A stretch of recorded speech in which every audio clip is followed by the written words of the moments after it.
नरेंद्र मोदी साहब हमेशा से कोशिश करते हैं कि इंडिया का भला हो, और जहाँ पे भी कुछ बेहतरी हो मुल्क के लिए, वो ये नहीं कभी भी सोचेंगे कि यार ये मुस्लिम कंट्री है या हमारा इनसे क्लैश है या जो भी है। वो ट्रेडिंग हर बंदे के साथ कर रहे हैं। अब वो बेसिकली वो सिर्फ इंडिया को रिप्रेजेंट नहीं कर रहे, वो पूरे ग्लोबल साउथ को रिप्रेजेंट कर रहे हैं। उसमें अमेरिका के भी कुछ शायर आ जाते हैं, दुनिया आ जाती है उसके बीच में। उसमें आपका पाकिस्तान भी आता है। हमारा पाकिस्तानी के पास ना एक ही वो होता है लॉजिक, हम जो भी हमसे बात करते हैं हम उसको काउंटर कहते हैं। आपके कंट्री में वॉशरूम्स नहीं है, सिंपल। आप उससे आगे नहीं सोचते। हमारी कंट्री में क्या है कि मतलब जब लोग पाकिस्तान के ऊपर बात करते हैं तो लोगों के जहन में सबसे पहले आता है टेररिज्म। जब लोग इंडिया के ऊपर बात करते हैं ना तो उनके जहन में आती है डेवलपमेंट। पाकिस्तान और मुसलमानों को ये कदम उठाना चाहिए कि हम लोगों को ऐसी जो कॉन्फ्रेंस है ना, इनमें जाना ही नहीं चाहिए। जय हिंद दोस्तों पूरी दुनिया में प्रधानमंत्री मोदी को एक श्रेष्ठ नेता के तौर पर देखा जाता है और दुनिया ये अच्छे से जानती है कि प्रधानमंत्री मोदी एक श्रेष्ठ नेता होने के साथ साथ एक बहुत ही ज्यादा जिम्मेदार इंसान है। भाई पूछना ये चाह रहा हूँ कि हम लोग मोदी जी को और पाकिस्तानी मेहमान वज़ीर आज़म को कंपेयर कैसे कर लेते हैं? कंपैरिजन किस लिहाज से कर सकते हैं? देखिए, मैं पाकिस्तानी हूँ, मैं तो पाकिस्तान को रिप्रेजेंट करूंगा हर जगह पे जहां भी बात होगी, लेकिन हकीकत को भी देखना है, उसे हम लोग नहीं झुटला सकते हैं। अभी देखिए, प्राइम मिनिस्टर नरेंद्र मोदी जिनके 9 से 10 साल होने वाले हैं अपने मुल्क में वज़ीर आज़म है वो। अब वो बेसिकली वो सिर्फ इंडिया को रिप्रेजेंट नहीं कर रहे, वो पूरे ग्लोबल साउथ को रिप्रेजेंट कर रहे हैं। उसमें अमेरिका के भी कुछ शायर आ जाते हैं, दुनिया आ जाती है उसके बीच में। उसमें आपका पाकिस्तान भी आता है हमारा। तो देखिए, अब मोदी जी का किरदार क्या होगा? उन्होंने तो पूरी दुनिया को रिप्रेजेंट करना है उधर। उसमें चाहे पाकिस्तान हो सकता है वो पाकिस्तान का भी नाम ले लें। हो सकता है वो ये भी कहें कि पाकिस्तान का लाहौर दुनिया के पहले नंबर पे आलूदगी गंदगी के बीच में, यानी कि आबो हवा में, डस्ट में दुनिया के पहले नंबर पे आ चुका हुआ है। हो सकता है मोदी जी उधर पाकिस्तान को भी लेके जाएं कि हमारा हमसाया, हमारा नेबर जो है इस कंट्री में ये सारे मामला हो रहे हैं, उसे कैसे हल किया जाए। अब दरअसल फिलहाल प्रधानमंत्री मोदी दुबई में हैं और वो वहां पर कॉप के 28वें समिट का हिस्सा बने हुए हैं। प्रधानमंत्री मोदी का यहां पर कहना है कि वह कॉप के 33वें समिट को भारत में होस्ट करना चाहते हैं और ज्यादातर चांस यही है कि बस 2028 में भारत ही कॉप के 33वें समिट को होस्ट करेगा। कॉप का पूरा मतलब होता है कॉन्फ्रेंस ऑफ पार्टी, और ये क्लाइमेट चेंज को लेकर एक कॉन्फ्रेंस होती है जिसमें दुनिया भर के सारे देश सम्मिलित होते हैं। कॉप समिट G20 से भी बड़ा समिट है, क्योंकि G20 समिट में केवल 20 देशों के नेता ही होते हैं, लेकिन कॉप समिट में दुनिया भर के नेता होते हैं और वो उस समिट को अटेंड करते हैं और वहां पर क्लाइमेट को लेकर अपने अपने विचार सबके सामने प्रस्तुत करते हैं। और भारत ने भी क्लाइमेट चेंज को लेकर अपना एक इनिशिएटिव लिया है जिसका नाम है ग्रीन क्रेडिट इनिशिएटिव। और ग्रीन क्रेडिट इनिशिएटिव के तहत भारत सरकार भारत को प्रदूषण मुक्त बनाने के लिए भारत में ग्रीन एनर्जी पर बहुत ही ज्यादा ध्यान केंद्रित करेगी और ग्रीन एनर्जी को पहले के मुकाबले और भी ज्यादा बढ़ावा देगी। ग्रीन क्रेडिट इनिशिएटिव के तहत भारत वर्ष में ज्यादा से ज्यादा पेड़ पौधे लगाए जाएंगे, ग्रीन एनर्जी के और नए नए स्रोत को खोजा जाएगा, और इसके अलावा फिर चाहे वो मैन्युफैक्चरिंग की फील्ड हो, ऑटोमोबाइल की फील्ड हो, डीजल पेट्रोल की फील्ड हो, इन सबको ग्रीन एनर्जी में कन्वर्ट कर दिया जाएगा, जिसकी वजह से इन इंडस्ट्री से जो भी प्रदूषण फैलता है वो प्रदूषण फैलना बंद होगा और हमारा भारत प्रदूषण मुक्त भारत की ओर अपना एक और कदम बढ़ा पाएगा। हमारी अपनी गलती है क्योंकि हम इतना दूसरों के आगे लग रहे हैं, अमेरिका के अंडर लगे हुए हैं हम, और अपने ऊपर हम डेवलपमेंट नहीं कर रहे और ज़्यादा पैसे मतलब हमारे बजट भी देख लें, डिफेंस पे हम लगा रहे हैं जो लगना चाहिए, लेकिन एजुकेशन पे हमारा बजट कितना है? 4% आई गेस। तो आप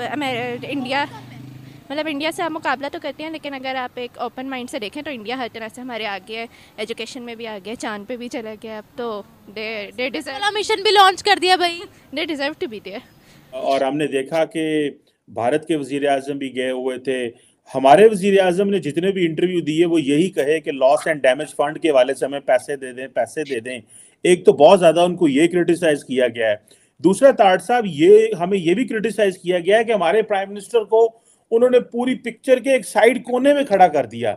और कई लोग कह रहे हैं कि नरेंद्र मोदी इस वक्त ग्लोबल लीडर के तौर पे सामने आए हैं और वो फ्रंट लाइन पे खड़े हुए थे होस्ट के साथ, और हमारा प्राइम मिनिस्टर बिल्कुल ये जिसे कहते हैं ना, कोई पॉइंट तो नहीं बनता, लेकिन पाकिस्तान के सोशल मीडिया पे बड़ा ट्रोल किया गया है वज़ीर आज़म पाकिस्तान को कि बिल्कुल ऑन द एज खड़े हुए हैं। इसकी क्या वजह है?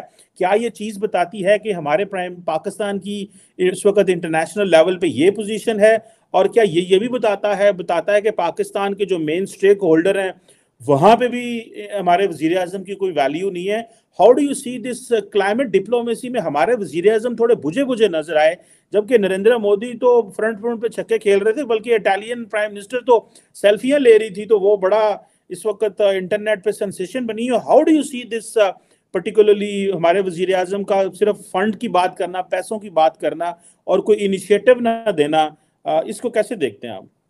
चीमा साहब, आज मैं COP 28 के हवाले से मैं बताना चाहूंगा कि आज जो दिन था वो आज क्लाइमेट फाइनेंसिंग के हवाले से आज था। मोदी साहब ने उसमें स्पीच दी, और बल्कि ना सिर्फ उन्होंने स्पीच दी है, उन्होंने कहा है कि 2028 में they want to host the COP, और ये दूसरी होगी। पहले भी एक COP को भारत जो है वो होस्ट कर चुका है। लेकिन उसमें चीमा साहब, मोदी साहब के साथ काकड़ साहब का कंपैरिजन बनते नहीं। वो दुनिया की 5th लार्जेस्ट इकॉनमी है, और काकड़ साहब मुझे इस तरह लग रहा है कि वहां जर्सियां स्वेटर लेने गए थे तो उन्हें पता चला कि यहाँ पे कॉन्फ्रेंस हो रही, तो उन्होंने कहा तुसी भी मिल जाओ, किसी मुझे हो सकता है ਤੁਹਾਨੂੰ ਵੇਖ के कोई पैसे दे दे शायद। तो मैं बल्कि यहाँ पे ये क्वेश्चन करना चाहूंगा कि मैं इस COP 28 के हवाले से जब देख रहा था तो मेरा कंसर्न है इस चीज का कि मैंने जब चेक किया कि यहाँ पे जो पवेलियन बनाना है वहां पे बूथ लगाने का खर्चा $2 लाख, और जब मैंने उस खबर को पढ़ा, यहाँ पे कनाडा में सेचुआन उनका जो सूबा है, वहां आज एक बहुत बड़ा आज इशू बन गया है कि उन्होंने अपना पवेलियन लगाया $7,65,000 के खर्चे से, और उथे झगड़े हो रहे हैं। लेकिन हमारा को पूछने वाला है, ना सिर्फ हमारे वजीर आजम साहब वहां पे तशरीफ ले गए, इनके साथ वजीर खारजा भी ले गए तशरीफ, और ये बड़े बड़े महंगे होटलों के बिल। क्या ये पाकिस्तान में कोई किसी को पूछने वाला नहीं है कि ये क्या हो रहा है? दुनिया मर रही है, 42% हमारी इन्फ्लेशन, महंगाई है, और ये क्या है? और कहते हैं जी हमारा 1% मिशन है। बंदे खोते हैं तो फिर रहे थे, मिशन कितों होनी? पेट्रोल तो लेके को नहीं सकता। सिर्फ लाहौर इस्लामाबाद कराची में जो रूलिंग एलीट है, ब्रिटिश एजेंट है, सिर्फ वो तो तेल अफोर्ड कर सकते, बाकी सारी दुनिया तो साइकिल पर। मिशन किस चीज का होना? फिर आपके तो धुंध भी आती है तो वो उधर इंडियन पंजाब से वो आग लगाते हैं तो आ जाती है धुंध, तो आप तो बिल्कुल साफ सुथरा पवित्र है। आपके तो पोल्यूशन का तो आपके है ही कोई नहीं, ना तो कोई चीज मैन्युफैक्चर हो रही है पाकिस्तान के अंदर जिससे आप पोल्यूशन हो, कोई फैक्ट्री तो चल नहीं रही। हाँ, इट्टां दे भट्ठियां नाल बाकी हो सकती पोल्यूशन हो रही हो, क्योंकि मलक रियाज साहब ने बैरिया टाउन जो सिर्फ प्लाटा नहीं तो कम है पाकिस्तान, और कौन सी चीज मैन्युफैक्चर हो रही जिससे आप पोल्यूट करें चीजों को। लेकिन इसमें चीमा साहब मैं हैरान हूं, 70,000 लोगों की ये जो कहते हैं जी COP 28 की है हमने, 119 मुल्क इसमें पार्टिसिपेट कर रहे हैं, 140 लीडर आए हैं, 70,000 लोगों का उसमें कंट्रीब्यूट कर रहे हैं, उसमें हिस्सा ले रहे हैं। लेकिन उसमें मुझे समझ नहीं है कि कितने लोग प्राइवेट जहाजों पर आए हैं, ये किस किस्म का ये क्लाइमेट है। और दूसरा, मैं जो बिल्कुल एक आज खासकर मैं बिल्कुल पाकिस्तान को जो चीज सूट करती है, और इसमें इन्होंने कुछ भी नहीं किया, करना भी कोई नहीं, क्योंकि उसकी वजह है कि हम सीरियस ही नहीं है पाकिस्तान के हवाले से। वो हालांकि अब प्रधानमंत्री मोदी जो कि COP का 33वां समिट 2028 में भारत में होस्ट करना चाहते हैं, तो इस पर आपकी क्या प्रतिक्रिया है? अपना जवाब मुझे नीचे कमेंट में जरूर बताएं, और अगर आपको ये वीडियो अच्छी लगी है तो प्लीज इस चैनल को सब्सक्राइब करके बेल आइकन जरूर दबाएं।